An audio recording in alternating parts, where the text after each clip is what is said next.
आदि पुस्तक 16 पर्व। अब्रामकर भार्या सारी निसंतान थिले। पुणी हागार नामनी तांकर एक मिसरिया दासी थिला। तहिरे सारी अब्राम को कहिले, देख सदाप्रभु मते बंध्या करिअछंती, एणु मु विनय करुअछि, तुम्भे मोहर एही दासीर सहवास कर, केजाणी मु एहा जोगु पुत्र पाई परिबि। तेबे अब्राम सारींकर वाक्यरे सम्मत हेले। अब्राम किणान देशरे 10 वर्ष बास कला उत्तारे तांकर भार्या सारी आपणा मिसरिया दासी हागार को नहीं आपणा स्वामी अब्राम सहित विवाह देले। अनंतर अब्राम हागारर सहवास करन्ते से गर्भवती हेला। पुणी आपणार गर्भ होइअछि एहा जानी से निज सान्ताणी को तुच्छ ज्ञान करबाकु लागिला। तहिरे सारी अब्राम को कहिले, मो प्रति एई अन्यार फल तुम्भर हेउ। मु आपणार जो दासी की तुम्भ क्रोड़रे देई अछि से एबे आपणार गर्भ जानी मोते तुच्छ ज्ञान करुअछि। सदाप्रभु तुम्भर ओ मोहर विचार करंतु। तहिरे अब्राम सारी को कहिले, देख तुम्भर दासी तुम्भ हातेरे अछि, तुम्भको जहा भल दिसे ताहा ताहा प्रति कर। तहिरे सारी हागार प्रति कठिन व्यवहार करन्ते से तांको पाखरु पळाई गला। अनंतर सदाप्रभुंकर दूत प्रांतर मध्यरे गोटे निर्झर निकटरे अर्थात सूरर पथरे जो निर्झर अछि तहि निकटे ताहाको देखि कहिले, आगो सारीर दासी हागार, तुबे केउठारु आसिल, पुणी केउठाकु जीव? तहिरे से कहिला, मु आपणा सान्ताणी सारी निकटरु पळाउ अछि। सेतेबेले सदाप्रभुंक दूत ताहाको कहिले, तुम्भे आपणा सान्ताणी निकटकु फेरी जाई नम्र भावरे तांकर हस्तर बसीभूत हुओ। सदाप्रभुंकर दूत आहुरी कहिले, आम्भे तुम्भ वंश एपरि वृद्धि करिबा जे बाहुल्य हेतुरु ताहा अगण्य हब। सदाप्रभुंक दूत आहुरी कहिले, देख तुम्भर गर्भ होइअछि, तुम्भे पुत्र प्रसव करिब, ताहार नाम इस्माएल अर्थात परमेश्वर शुणंती देव। जेहेतु सदाप्रभु तुम्भ दुख शुणिले, पुणी से मनुष्य मानक मध्यरे वन गर्धव स्वरूप हेब। ताहार हस्त समस्तक विरुद्धरे ओ समस्तक हस्त ताहार विरुद्धरे थिब। पुणी से आपणा भाई मानक सम्मुखरे बास करिब। आउ हागार आपणा सहित कथबार्ता करी सदाप्रभुंकर एही नाम रखिला, यथा मदर्शक परमेश्वर, अर्थात हे परमेश्वर तुम्भे मते देखुअछ।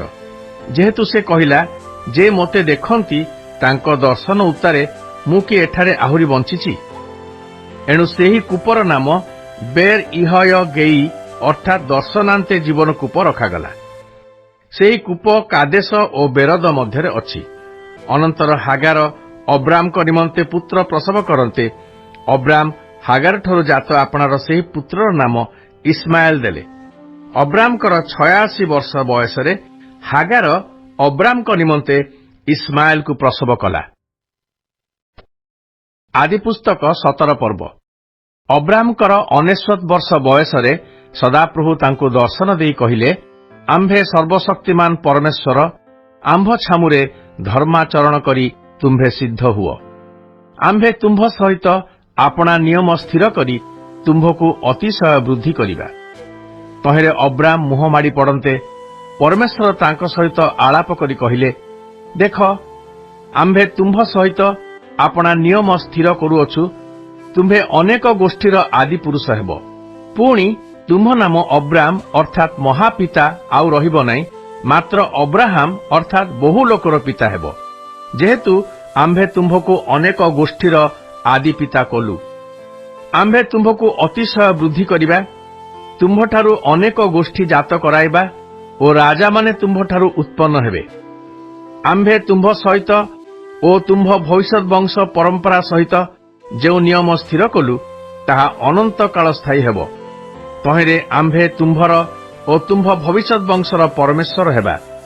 पुणी तुम्भे एबे एही जो किणान देशरे प्रवास करुअछ, तहिर समुदाय आम्भे तुम्भकु ओ तुम्भर भविष्यत वंशकु अनंतकालीन अधिकार निमंते देबा ओ आम्भे सेमानंकर परमेश्वर हेबा। परमेश्वर अब्राहम को आहुरी कहिले, तुम्भे आम्भर नियम पालन करिब, तुम्भे ओ तुम्भर भविष्यत वंश पुरुषानुक्रमे ताहा पालन करिबे। ତୁମ୍ଭର ଓ ତୁମ୍ଭ ଭବିଷ୍ୟତ ବଂଶର ସହିତ କୃତ ଆମ୍ଭର ଯେଉଁ ନିୟମ ତୁମ୍ଭେମାନେ ପାଳନ କରିବ, ତାହା ଏହି ତୁମ୍ଭମାନଙ୍କର ପ୍ରତ୍ୟେକ ପୁରୁଷ ସୁନ୍ନତ ହେବେ।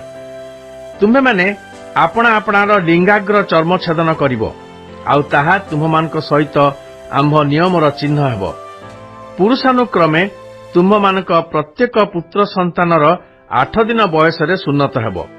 ପୁଣି ଯେଉଁମାନେ ତୁମ୍ଭର ବଂଶ ନୁହନ୍ତି, ଏପରି ବିଦେଶୀୟ ଯେଉଁ ଲୋକ ତୁମ୍ଭ ଗୃହରେ ଜାତ ଅଥବା ମୂଲ୍ୟରେ କ୍ରୀତ ହୁଏ, ତାହାର ମଧ୍ୟ ସୁନ୍ନତ ହେବ। ପୁଣି ତୁମ୍ଭର ଗୃହଜାତ ଅଥବା ମୂଲ୍ୟକୃତ ଲୋକର ସୁନ୍ନତ ଅବଶ୍ୟ କର୍ତ୍ତବ୍ୟ। ତହିଁରେ ଅନନ୍ତକାଳ ନିମିତ୍ତ ତୁମ୍ଭମାନଙ୍କ ମାଂସରେ ଆମ୍ଭ ନିୟମର ଚିହ୍ନ ଥିବ। ମାତ୍ର ଯାହାର ଲିଙ୍ଗାଗ୍ର ଚର୍ମର ଛେଦନ ହେବ ନାହିଁ, ଏପରି ଯେ ଅସୁନ୍ନତ ପୁରୁଷ, ସେ ପ୍ରାଣୀ ଆପଣା ଲୋକମାନଙ୍କ ମଧ୍ୟରୁ ଉଚ୍ଛିନ୍ନ ହେବ। ସେ ଆମ୍ଭର ନିୟମ ଲଙ୍ଘନ କଲା। ତହିଁ ଉତ୍ତରୁ ପରମେଶ୍ୱର ଅବ୍ରାହମକୁ କହିଲେ, ତୁମ୍ଭେ ଆପଣା ଭାର୍ଯ୍ୟା ସାରିକି ଆଉ ସାରି ଅର୍ଥାତ୍ କୁଳିନା ବୋଲି ଡାକ ନାହିଁ, ତାହାର ନାମ ସାରା ଅର୍ଥାତ୍ ରାଣୀ ହେଲା। ଆମ୍ଭେ ତାହାକୁ ଆଶୀର୍ବାଦ କରିବା ଓ ତାହାଠାରୁ ତୁମ୍ଭକୁ ଗୋଟିଏ ପୁତ୍ର ଦେବା। ଆମ୍ଭେ ତାହାକୁ ଆଶୀର୍ବାଦ କରିବା, ସେ ନାନା ଗୋଷ୍ଠୀର ଆଦି ମାତା ହେବ, ତାହାଠାରୁ ନାନା ଦେଶୀୟ ରାଜଗଣ ଉତ୍ପନ୍ନ ହେବେ। ସେତେବେଳେ ଅବ୍ରାହମ ମୁହଁ ମାଡ଼ିପଡ଼ି ହସିଲେ। ପୁଣି ମନେ ମନେ କହିଲେ, ପୁରୁଷର 100 ବର୍ଷ ବୟସରେ କି ସନ୍ତାନ ଜାତ ହେବ? 90 ବର୍ଷ ବୟସ୍କା ସାରା କି ପ୍ରସବ କରିବ? ତହିଁରେ ଅବ୍ରାହମ ପରମେଶ୍ୱରଙ୍କୁ କହିଲେ, ଇସ୍ମାଏଲ ତୁମ୍ଭ ଛାମୁରେ ବଞ୍ଚିଥାଉ।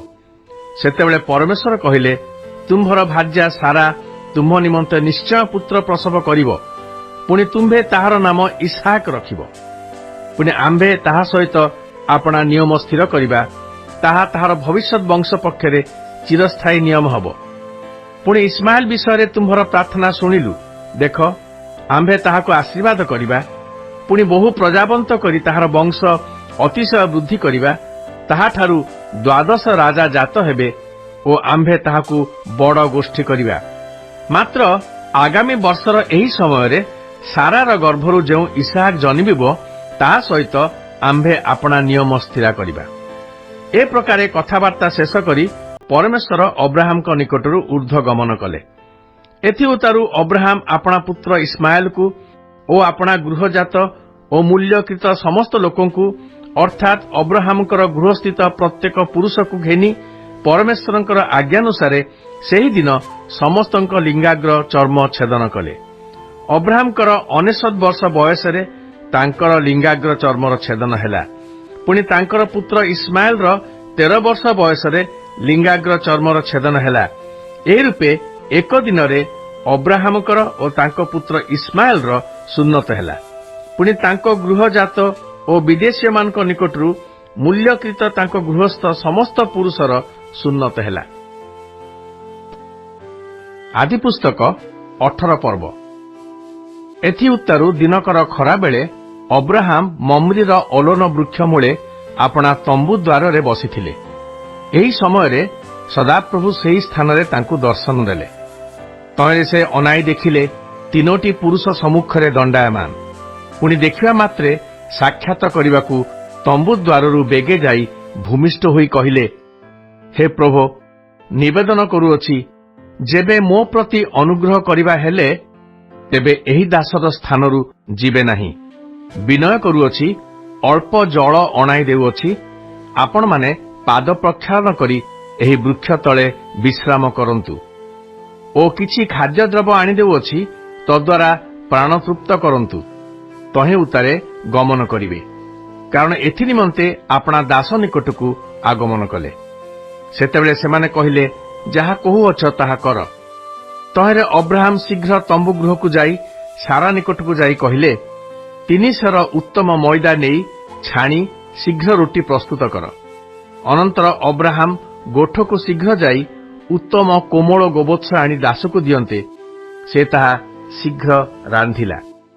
ସେତେବେଳେ ସେ ଦଧି, ଦୁଗ୍ଧ ଓ ପକ୍ୱ ଗୋବତ୍ସ ଆଣି ସେମାନଙ୍କ ନିକଟରେ ରଖିଲେ। ପୁଣି ସେମାନଙ୍କ ଭୋଜନ ସମୟରେ ବୃକ୍ଷ ମୂଳେ ସେମାନଙ୍କ ନିକଟରେ ଛିଡ଼ା ହେଲେ। ତହିଁ ଉତ୍ତାରୁ ସେମାନେ ତାଙ୍କୁ ପଚାରିଲେ, ତୁମ୍ଭର ଭାର୍ଯ୍ୟା ସାରା କେଉଁଠାରେ? ସେ କହିଲେ, ଦେଖନ୍ତୁ, ସେ ତମ୍ବୁରେ ଅଛନ୍ତି। ତହୁଁ ସେ କହିଲେ, ଏହି ଋତୁ ପୁନର୍ବାର ଉପସ୍ଥିତ ହେବା ସମୟରେ ଆମ୍ଭେ ଅବଶ୍ୟ ଫେରିଆସିବା। ଦେଖ, ସେ ସମୟକୁ ତୁମ୍ଭ ଭାର୍ଯ୍ୟା ସାରାର କୋଳରେ ଗୋଟିଏ ପୁତ୍ର ଥିବ। ଏହି କଥା ସାରା ତମ୍ବୁ ଦ୍ୱାରରେ ତାଙ୍କ ପଛେ ଥାଇ ଶୁଣିଲେ। ସେହି ସମୟରେ ଅବ୍ରାହମ ଓ ସାରା ବୃଦ୍ଧ ଓ ଗତବୟସ୍କ ଥିଲେ। ପୁଣି ସାରାଙ୍କର ସ୍ତ୍ରୀ ଧର୍ମ ନିବୃତ୍ତ ହୋଇଥିଲା। ଏଥିନିମନ୍ତେ ସାରା ହସି ମନେ ମନେ କହିଲେ, ମୋହର ଏହି ଶୀର୍ଣ୍ଣାବସ୍ଥାରେ କି ଏରୂପ ଆନନ୍ଦ ହେବ? ବିଶେଷତଃ ମୋହର ପ୍ରଭୁ ମଧ୍ୟ ବୃଦ୍ଧ। ସେତେବେଳେ ସଦାପ୍ରଭୁ ଅବ୍ରାହମକୁ କହିଲେ, ଆପଣାର ବୃଦ୍ଧ ଅବସ୍ଥାରେ କି ନିଶ୍ଚୟ ସନ୍ତାନ ଜନ୍ମିବ, ଏହା ଭାବି ସାରା କାହିଁକି ହସିଲା? ସଦାପ୍ରଭୁଙ୍କର ଆଶ୍ଚର୍ଯ୍ୟ କେଉଁ କର୍ମ! ଏହି ଋତୁ ପୁନର୍ବାର ଉପସ୍ଥିତ ହେଲେ ନିରୂପିତ ସମୟରେ ଆମ୍ଭେ ଫେରିଆସିବା। ସେ ସମୟକୁ ସାରାର କୋଳରେ ପୁତ୍ର ଥିବ। ତହିଁରେ ସାରା ଅସ୍ୱୀକାର କରି କହିଲେ, ମୁଁ ହସି ନାହିଁ, ଯେହେତୁ ସେ ଭୟ କଲେ। ମାତ୍ର ସେ କହିଲେ, ତୁମ୍ଭେ ଅବଶ୍ୟ ହସିଲ। ଅନନ୍ତର ସେହି ଲୋକମାନେ ସେଠାରୁ ଉଠି ସୋଦୋମ ଆଡ଼କୁ ପ୍ରସ୍ଥାନ କରନ୍ତେ ଅବ୍ରାହମ ବାଟ ଦେଖାଇବାକୁ ସେମାନଙ୍କ ସଙ୍ଗେ ସଙ୍ଗେ ଚାଲିଲେ। ତ ସଦାପ୍ରଭୁ କହିଲେ, ଆମ୍ଭେ ଯାହା କରିବାକୁ ଉଦ୍ୟତ ଅଟୁ, ତାହା କି ଅବ୍ରାହମଙ୍କଠାରୁ ଲୁଚାଇବା? ଅବ୍ରାହମଠାରୁ ଏକ ମହତୀ ଓ ବଳବତୀ ଗୋଷ୍ଠୀ ଉତ୍ପନ୍ନ ହେବ ଓ ପୃଥିବୀର ଯାବତୀୟ ଗୋଷ୍ଠୀ ତାହାଠାରୁ ଆଶୀର୍ବାଦ ପ୍ରାପ୍ତ ହେବେ। ଯେହେତୁ ତାହାର ଭବିଷ୍ୟତ ସନ୍ତାନଗଣ ଓ ପରିବାର ବର୍ଗ ଯେପରି ନ୍ୟାୟ ଓ ଧର୍ମାଚରଣ କରିବାକୁ ସଦାପ୍ରଭୁଙ୍କ ପଥରେ ଚାଲିବେ, ଏଥିପାଇଁ ସେମାନଙ୍କୁ ସେ ଯେପରି ଆଜ୍ଞା ଦେବ, ଏହି ଅଭିପ୍ରାୟରେ ଆମ୍ଭେ ତାହାକୁ ନିର୍ଦ୍ଧାରଣ କରିଅଛୁ। ତହିଁରେ ସଦାପ୍ରଭୁ ଅବ୍ରାହମଙ୍କ ବିଷୟରେ ଆପଣା କଥିତ ବାକ୍ୟ ସିଦ୍ଧ କରିବେ। ସଦାପ୍ରଭୁ ଆହୁରି କହିଲେ, ସୋଦୋମ ଓ ଗମୋରାର ବିରୁଦ୍ଧରେ ମହାଧ୍ୱନି ଉଠୁଅଛି। ସେମାନଙ୍କର ପାପ ଅତିଶୟ ଗୁରୁତର। ଏଣୁ ଆମ୍ଭେ ତଳକୁ ଦେଖିବାକୁ ଯାଇ ଆମ୍ଭ ନିକଟକୁ ଆଗତ କ୍ରନ୍ଦନ ଅନୁସାରେ ସେମାନେ ସର୍ବତ ଭାବେ କରିଅଛନ୍ତି କି ନାହିଁ ତାହା ଜାଣିବା। ଏଥିଉତ୍ତାରୁ ସେହି ବ୍ୟକ୍ତିମାନେ ସେହିଠାରୁ ବାହୁଡ଼ି ସୋଦୋମ ଆଡ଼କୁ ଗମନ କଲେ। ମାତ୍ର ଅବ୍ରାହମ ସେ ପର୍ଯ୍ୟନ୍ତ ସଦାପ୍ରଭୁଙ୍କ ଛାମୁରେ ଛିଡ଼ା ହୋଇ ରହିଲେ। ଅନନ୍ତର ଅବ୍ରାହମ ନିକଟକୁ ଯାଇ କହିଲେ, ଆପଣ କି ଦୁଷ୍ଟ ସହିତ ଧାର୍ମିକକୁ ସଂହାର କରିବେ? ହୋଇପାରେ ନଗର ମଧ୍ୟରେ 50 ଜଣ ଧାର୍ମିକ ଥିବେ। ତହିଁ ମଧ୍ୟବର୍ତ୍ତୀ 50 ଜଣ ଧାର୍ମିକଙ୍କ ସକାଶେ କି ସେହି ସ୍ଥାନ ରକ୍ଷା ନ କରି ସଂହାର କରିବେ? ଦୁଷ୍ଟ ସହିତ ଧାର୍ମିକକୁ ବିନାଶ କରିବାର କର୍ମ ଆପଣଙ୍କଠାରୁ ଦୂରେ ଥାଉ ଓ ଧାର୍ମିକକୁ ଦୁଷ୍ଟର ସମାନ କରିବା ଆପଣଙ୍କଠାରୁ ଦୂରେ ଥାଉ।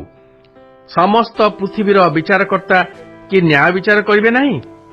ତହିଁରେ ସଦାପ୍ରଭୁ କହିଲେ, ଆମ୍ଭେ ଯେବେ ସୋଦୋମ ନଗରରେ 50 ଜଣ ଧାର୍ମିକ ଦେଖିବା, ତେବେ ସେମାନଙ୍କ ସକାଶେ ସମସ୍ତ ସ୍ଥାନ ରକ୍ଷା କରିବା।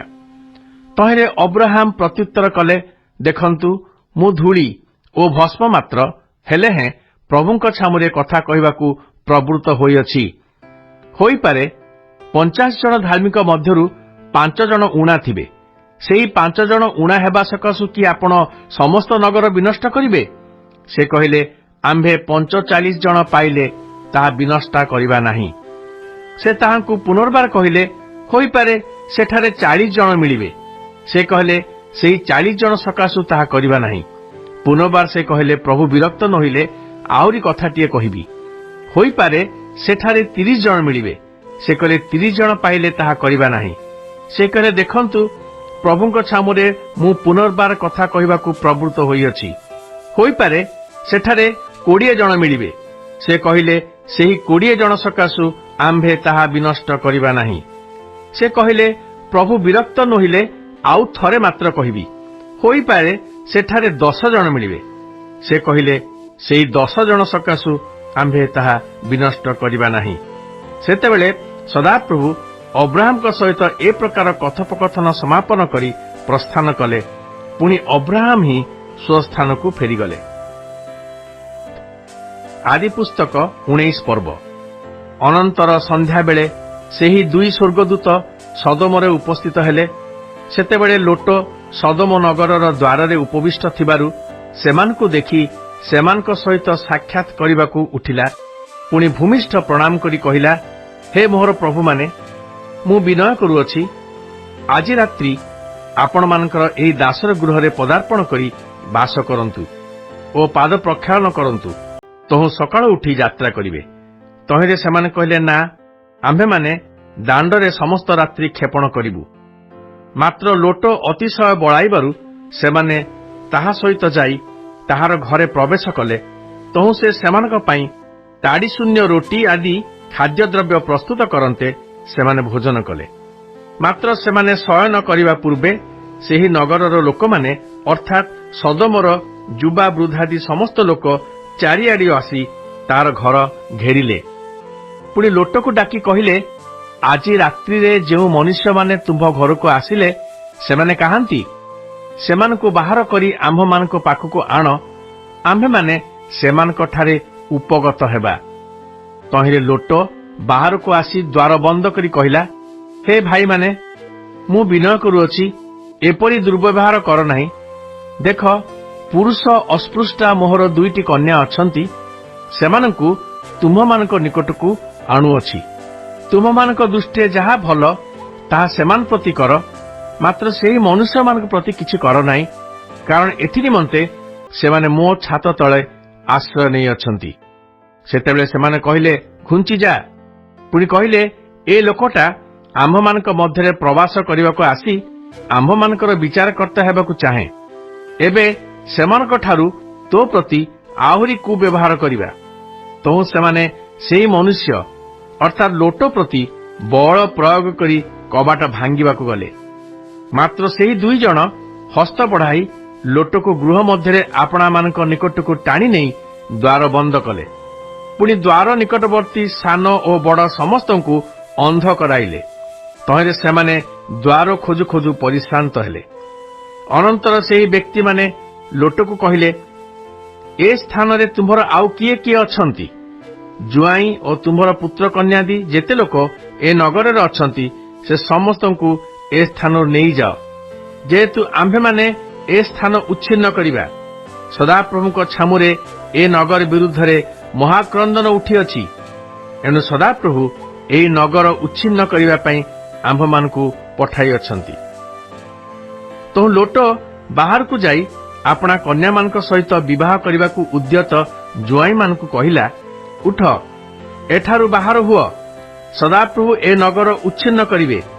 ମାତ୍ର ଜୁଆଇଁମାନେ ତାହାଙ୍କୁ ପରିହାସକ ପରି ମଣିଲେ। ଆର ଦିନ ପ୍ରଭାତ ହୁଅନ୍ତେ ଦୂତମାନେ ଲୋଟକୁ ଚଞ୍ଚଳ କରାଇ କହିଲେ, ଉଠ, ଆପଣାର ଭାର୍ଯ୍ୟା ଓ ଯେଉଁ 2 କନ୍ୟା ଏଠାରେ ଅଛନ୍ତି ସେମାନଙ୍କୁ ଘେନିଯାଅ, ନୋହିଲେ ନଗରର ଦଣ୍ଡରେ ବିନଷ୍ଟ ହେବ। ତଥାପି ସେ ବିଳମ୍ବ କଲା। ତହିଁରେ ତାହା ପ୍ରତି ସଦାପ୍ରଭୁଙ୍କର ଦୟା ହେତୁରୁ ସେମାନେ ତାହାର ଓ ତାହା ଭାର୍ଯ୍ୟାର ଓ 2 କନ୍ୟାଙ୍କର ହସ୍ତ ଧରି ସେମାନଙ୍କୁ ନଗରର ବାହାରେ ରଖିଲେ।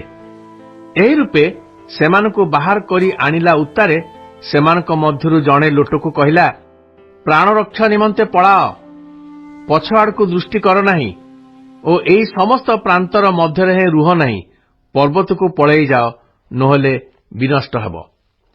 ତହିଁରେ ଲୋଟ ଉତ୍ତର କଲା, ହେ ମୋର ପ୍ରଭୁ, ଏପରି ନ ହେଉ। ଏବେ ଏହି ଦାସ ପ୍ରତି ଅନୁଗ୍ରହ ଓ ମହାଦୟା କରି ପ୍ରାଣରକ୍ଷା କଲେ ମୁଁ ପର୍ବତକୁ ପଳାଇ ଯାଇ ନ ପାରେ, କେଜାଣି ବିପଦ ଘଟିଲେ ମରିଯିବି। ଦେଖନ୍ତୁ, ପଳାଇ ଯିବାକୁ ସେହି ନଗର ନିକଟବର୍ତ୍ତୀ, ତାହା କ୍ଷୁଦ୍ର, ସେହି ସ୍ଥାନକୁ ପଳାଇବାକୁ ଆଜ୍ଞା କରନ୍ତୁ, ତହିଁରେ ମୋହର ପ୍ରାଣ ବଞ୍ଚିବ, ତାହା କି କ୍ଷୁଦ୍ର ନୁହେଁ? ତହୁଁ ସେ କହିଲେ, ଭଲ, ଆମ୍ଭେ ଏ ବିଷୟରେ ତୁମ୍ଭ ପ୍ରତି ଅନୁଗ୍ରହ କରି ସେହି ଯେଉଁ ନଗରର କଥା ତୁମ୍ଭେ କହିଲ ତାହା ଉତ୍ପାଟନ କରିବା ନାହିଁ।